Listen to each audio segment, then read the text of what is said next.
Hello दोस्तों, आज का यह वीडियो बहुत ही इंटरेस्टिंग होने वाला है क्योंकि इस वीडियो में हम मैथ के एक बहुत ही मज़ेदार पजल को सॉल्व करने वाले हैं, यानी कि गणित के एक पहेली को सॉल्व करने वाले हैं। तो सबसे पहले आप इस सवाल को यानी इस पजल को अच्छे तरीके से समझ लीजिए। पजल क्या कहता है, देखिए यहाँ टोटल 4 खाली बॉक्स दिए गए हैं। इन सभी बॉक्सों में संख्याओं को भरना है, यानी कि नंबर्स को भरना है। तो इन्हें भरने के भी कुछ कंडीशन दिए गए हैं। सबसे पहले आप उन्हें अच्छे तरीके से समझ लीजिए। देखिए, जब हम इन दो बॉक्सों के नंबर्स को जोड़ेंगे तो यहाँ 8 मिलनी चाहिए, और फिर जब हम इन दो बॉक्सों के नंबर्स को जोड़ेंगे तो यहाँ भी 8 मिलनी चाहिए, और फिर जब हम इन दो बॉक्सों के नंबर को जोड़ेंगे तो यहाँ 13 मिलनी चाहिए, और फिर इन दो बॉक्सों को आपस में घटाएंगे, यानी कि इस बॉक्स में से इस बॉक्स को घटाएंगे तो यहाँ 6 मिलनी चाहिए, यानी 6 मिलनी चाहिए। तो इस बॉक्स को भरने के सही अप्रोच क्या हो सकते हैं, हम इस बॉक्स को कैसे भर सकते हैं?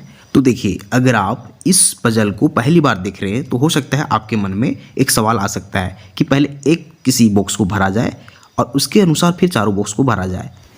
अगर आप यहाँ कोई भी संख्या गैस करके लिखते हैं, जैसे अगर पहले इसे 2 लिख के यहाँ भर देंगे तो फिर इसके दाएं साइड वाली बॉक्स यानी कि इस बॉक्स में हमें 6 लिखना पड़ेगा, क्योंकि हमें 2 + 6 को जोड़ के 8 लाना है। तो अगर हम इस बॉक्स को भर चुके हैं तो देखिए यहाँ हमें क्या लिखना पड़ेगा, देखिए हमें इन दोनों को जोड़ के 13 लाना है, तो यहाँ हमें 11 लिखना पड़ेगा। यहाँ 2 + 11 हो जाएगा। अब हमें इस बॉक्स को भरना है, तो इसके ऊपर हम पहले यहाँ 6 लिख चुके हैं, हमें यहाँ 6 में जोड़ के 8 लाना है, यानी कि इस बॉक्स में 2 आएगा। अब देखिए यहाँ चेक कीजिए, 11 में से 2 घटाएंगे तो क्या मिलेगा, क्या 6 मिलेगा? नहीं, इसका मतलब यहाँ गलत हो जा रहा है, यहाँ कंडीशन फेल हो जा रहा है। इसका मतलब है कि हम जैसे तैसे किसी भी संख्या से इस बॉक्स को नहीं भर सकते हैं। तो इसे भरने के लिए हमें एक खास तरह का नियम का ज़रूरत पड़ेगा, यानी कि एक खास रूल का ज़रूरत पड़ेगा। तो चलिए सबसे पहले समझते हैं वह रूल क्या है जिसकी सहायता से हम इस बॉक्स को भर सकते हैं। तो आप इस वीडियो को पूरा देखिए। तो देखिए, इस बॉक्स को भरने के लिए हमें समीकरण की ज़रूरत पड़ेगी, यानी कि इक्वेशन की ज़रूरत पड़ेगी।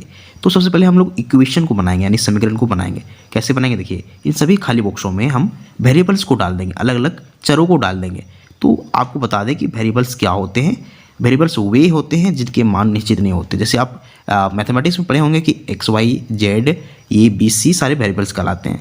तो हम लोग इन सभी वेरिएबल्स को, अलग अलग वेरिएबल्स को इन चारों बॉक्सों में डाल देंगे। कैसे, देखिए यहाँ हम सबसे पहले एक्स को डाल देंगे, यहाँ हम वाई डाल देते हैं, और इसके नीचे यहाँ हम ए डाल देते हैं, और फिर यहाँ बी डाल देते हैं।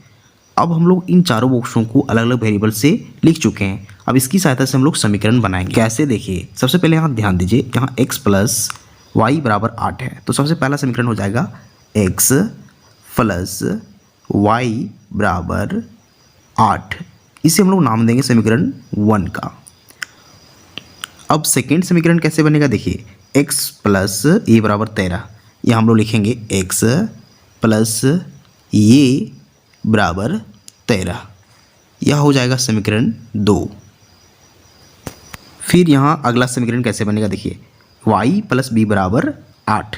यहाँ हम लोग लिखेंगे y + b = 8। इसी नाम देंगे समीकरण 3। अब हम लोग सबसे लास्ट समीकरण को लिखेंगे a - b = 6।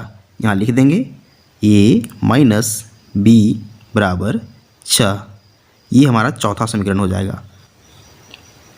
तो यहाँ हम लोग टोटल 4 अलग अलग तरह के समीकरण लिख चुके हैं, और इसकी सहायता से हमें अब इन चारों का मान निकालना है। तो चलिए हम लोग इस समीकरण को हल कैसे करते हैं देखते हैं। तो यहाँ हम लोग इन सभी समीकरण को एक फ्रेश पेज में लिख चुके हैं। अब हम लोग इन सभी का हल करेंगे। सबसे पहले हम लोग समीकरण 1 और समीकरण 3 को सॉल्व करेंगे। कैसे, देखिए इसमें से हम क्या करने वाले हैं समझिए। सबसे पहले हम यहाँ फर्स्ट समीकरण को लिखेंगे x + y = 8, और फिर हम थर्ड समीकरण y + b = 8 लिखेंगे, y + b = 8। अब देखिए यहाँ से हम x का मान और यहाँ से हम b का मान निकालेंगे। क्यों निकालना है, देखिए यहाँ से x का मान जो आएगा वो आएगा x = 8 - y, 8 - y, और यहाँ से b का जो मान आएगा b बराबर वो देखिए 8 - y हो जाएगा। अब यहाँ ध्यान दीजिए, देखिए यहाँ x का जो मान है 8 - y, और यहाँ b का जो मान है यहाँ भी b बराबर 8 - y है, यानी कि इसका मतलब x और b आपस में बराबर हैं। इसे हम लिख सकते हैं x = b।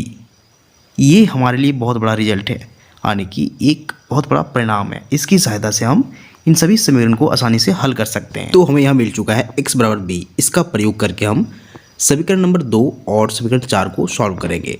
तो देखिए यहाँ समीकरण 2 में दिया गया है x प्लस ए बराबर 13। सेम चीज़ यहाँ लिख देंगे x प्लस ए बराबर 13। अब देखिए हम इस समीकरण को यानी कि x प्लस ए को कैसे लिख सकते हैं। देखिए हम यहाँ चाहें तो इस ए को पहले लिख सकते हैं और इस x को बाद में भी लिख सकते हैं। देखिए कैसे, a प्लस एक्स बराबर 13। अब यहाँ ध्यान दीजिए, देखिए हमें यहाँ x बराबर, देखिए x बराबर यहाँ b मिल चुका है। हम क्या करेंगे, यहाँ x बराबर हम लोग b का मान लिख देंगे, यानी कि x बराबर b यहाँ लिख देंगे। देखिए a प्लस x की जगह पर हम लोग b लिखेंगे, a प्लस b बराबर 13। तो हमें a प्लस b बराबर 13 मिल चुका है। अब हम इस समीकरण को सॉल्व करेंगे। कैसे, देखिए इससे सॉल्व करेंगे हम लोग इसके साथ, ये माइनस b बराबर 6 के साथ, और हम इन दो समीकरण को अलग से लिख लेंगे। देखिए सबसे पहले हम लिखेंगे a प्लस b बराबर 13 और फिर हम लिखेंगे a माइनस b बराबर 6, a माइनस b बराबर 6। हम क्या कर रहे हैं, ऊपर के समीकरण में से नीचे के समीकरण को घटा रहे हैं। देखिए कैसे, हम यहाँ माइनस कर रहे हैं, यानी कि हमें साइन चेंज करना पड़ेगा। देखिए यहाँ ए के पास पहले से पॉजिटिव साइन है, प्लस है, तो इसे हम चेंज करके माइनस लिख देंगे, प्लस से माइनस लिख देंगे, और यहाँ नेगेटिव को चेंज करके प्लस लिख देंगे। यहाँ देखिए 6 के पास पॉजिटिव, तो यहाँ नेगेटिव लिख देंगे, यानी कि सारे साइन को चेंज कर देंगे। अब देखिए ऊपर के ए के पास पॉजिटिव है, नीचे के पास नेगेटिव है, ये दोनों आपस में कट के जीरो हो जाएंगे। ऐसा क्यों हो रहा है, देखिए यहाँ ए के पास देखिए नेगेटिव साइन आ चुका है, पहले इसके साथ पॉजिटिव था वो ख़त्म हो गया, अब नया साइन नेगेटिव आ चुका है, तो ए के साथ यहाँ नेगेटिव है, ऊपर के ए के साथ पॉजिटिव है, तो दोनों आपस में खत्म हो जाते हैं, यानी कि दोनों आपस में कट जाएंगे और यहाँ जीरो हो जाएगा। अब यहाँ देखिए ऊपर बी के पास पॉजिटिव है और नीचे बी के पास भी पॉजिटिव है, दोनों आपस में जुड़ जाएंगे, यानी कि positive B plus positive B plus 2b हो जाएगा, दोनों जुड़ के प्लस 2b हो जाएगा। अब यहाँ ध्यान दीजिए, अब देखिए यहाँ ऊपर 13 के पास पॉजिटिव, नीचे के साथ नेगेटिव है, यानी कि 13 में से 6 घटाना है, तो 13 में से 6 घटाएंगे तो हमें 7 मिलेगा। अब देखिए यहाँ 2b बराबर 7 मिल चुका है, यहाँ से हम b का मान आसानी से निकाल लेंगे। b बराबर हो जाएगा 7/2। अब देखिए हमें यहाँ b बराबर 7/2 मिल चुका है। अब इसे हम चाहें तो डेसिमल फॉर्म में लिख सकते हैं, 3.5। तो यहाँ हमें b का मान मिल चुका है, देखिए 3.5। अब इसकी सहायता से हम यहाँ a का मान निकाल सकते हैं। कैसे, देखिए इस समीकरण में जो b का मान है 3.5 उसे लिख देंगे और a का मान निकाल लेंगे। कैसे, देखिए a प्लस और b का मान 3.5 यहाँ लिख लेंगे और बराबर हम लिखेंगे 13। अब देखिए यहाँ से हम a का मान, देखिए इस a का मान हम निकाल लेंगे, इसे लिखेंगे 13 माइनस 3.5। क्यों, क्योंकि देखिए यहाँ 3.5 पहले पॉजिटिव में है, इधर जाएगा तो नेगेटिव हो जाएगा, यानी कि तो देखिए यहाँ ए का जो मान आ रहा है वो क्या आ रहा है, 13 माइनस 3.5 यानी कि 9.5, यानी कि यहाँ से ए का जो मान आ रहा है वो 9.5 आ रहा है। तो यहाँ से हमें ए का मान और यहाँ से हमें बी का मान 3.5 मिल चुका है। तो यहाँ से हम एक्स का भी मान निकाल लेंगे। कैसे, देखिए यहाँ हम देख चुके हैं एक्स और बी आपस में बराबर है, यानी जो बी का मान है वो एक्स का भी मान होगा। तो यहाँ देखिए हम लोग यहाँ बी का मान निकाल चुके हैं 3.5, तो यहाँ भी एक्स का मान हो जाएगा 3.5। तो इसे हम लोग लिख देंगे, देखिए यहाँ लिख देंगे x बराबर 3.5। अब हम इसी x के सहारे इस y का मान निकालेंगे। कैसे, देखिए यहाँ हमें दिया गया है, देखिए x प्लस वाई बराबर 8, यहाँ लिख लेंगे x प्लस वाई बराबर 8। x का जो मान है 3.5 यहाँ उसे लिख देंगे, यानी x बराबर 3.5 यहाँ लिख देंगे, फिर प्लस करेंगे y बराबर 8। अब यहाँ से हम y का मान निकालेंगे, 8 में से हम 3.5 को घटाएंगे, 8 माइनस 3.5। अब देखिए इसे घटाने पर हमें क्या मिलेगा, देखिए 8 में से 3.5 घटाएंगे तो हमें मिलेगा 4.5, यानी कि 4.5, यानी कि y का जो मान आ रहा है देखिए वो 4.5 आ रहा है। और x बराबर हम निकाल चुके हैं 3.5। तो टोटल हम लोग यहाँ निकाल चुके हैं x, y एंड a और b, यानी कि हम लोग चारों का मान निकाल चुके हैं, यानी कि बॉक्स में जो संख्याएं होंगी ये चारों संख्याएं होंगी। तो हम लोग इन सभी बॉक्स को इन चारों वेरिएबल्स यानी इन चरों के मान के अनुसार भर सकते हैं। तो सबसे पहले हम लोग इन चरों का मान नोट कर लेंगे। तो देखिए हम लोग यहाँ चारों वेरिएबल्स का मान लिख चुके हैं। देखिए यहाँ x का जो मान है 3.5 यहाँ लिख देंगे। देखिए x बराबर लिखेंगे यहाँ देखिए 3.5।